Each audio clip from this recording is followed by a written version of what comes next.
All right, we are officially halfway through the NBA season, which means it is time to hand out some grades. In this explainer, we are giving a full halftime report on every single lottery pick from the 2025 draft class. Let's dive in. You know, starting your career in the NBA is tough. I mean, most rookies really struggle to find their way.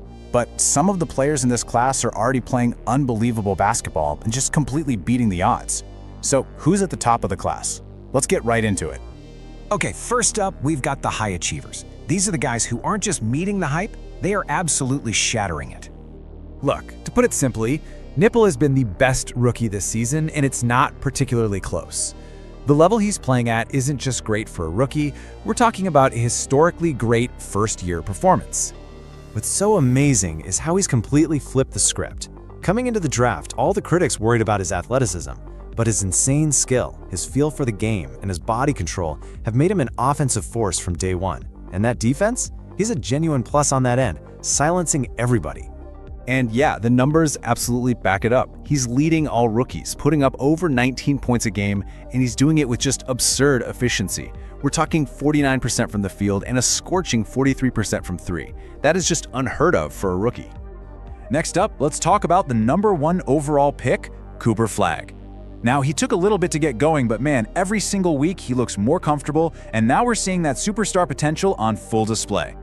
Defensively, he's already a monster. He's strong, he's quick, he has great instincts. But the key to unlocking his true potential, it's all about the offense.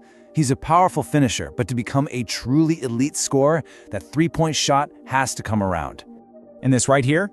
This tells you everything you need to know about his upside. He's already the second leading scorer among all rookies, and he's making NBA history. He just keeps getting better and is firmly in that Rookie of the Year race. Rounding out our top tier is VJ Edgecombe, and honestly, he has been way more NBA ready than anybody saw coming. A lot of people thought he was the biggest project at the top of the draft, but he has been incredible right out of the gate. He's a total freak athlete and a tenacious defender who locked down a starting job immediately. Oh, and he's also been one of the most clutch players in the entire league, already hitting a few game winners.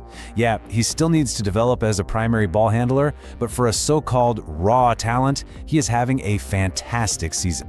All right, next we get into our B grades. This is that really solid, promising core of the draft class. These are the guys who are building a strong foundation for what should be long careers.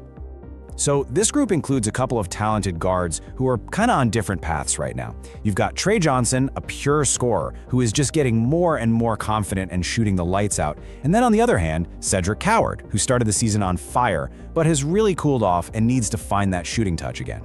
You know, the Pelicans have to be thrilled. They got two really quality rookies in the lottery. Jeremiah Fears has this ridiculous upside as a playmaker, but he's got to cut down on the turnovers. And then there's Derek Queen, who's already a legitimate offensive hub at center. He's even got a couple triple-doubles already. Some of these other B-grade guys are finding success in some really surprising ways.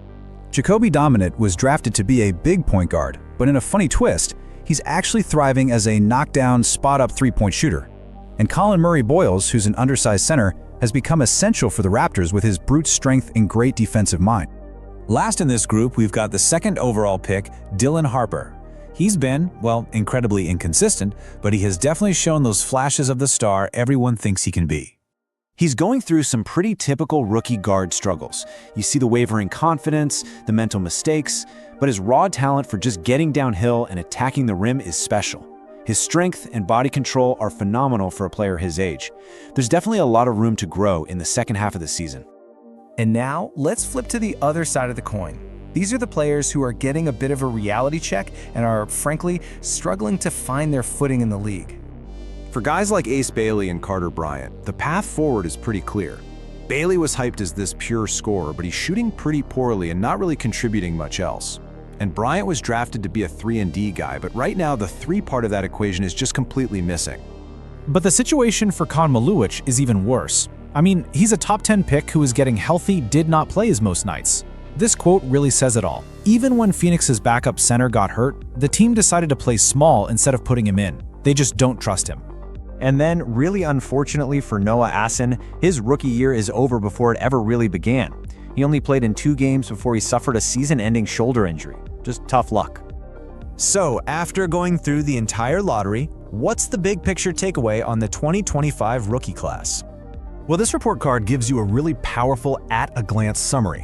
What really jumps out is how it's tiered, right? You've got the A-grade studs at the top, a really solid block of B-grade guys in the middle, and then a few players who are clearly struggling. Overall, it really paints a picture of a top-heavy class that's filled out with a lot of solid but maybe not star-level talent. But you have to remember this is just the halftime report card. There is so much basketball left to be played. It really makes you wonder, which of these slow starters can turn things around? And which of the breakout stars will keep climbing towards greatness? I guess we'll just have to wait and see.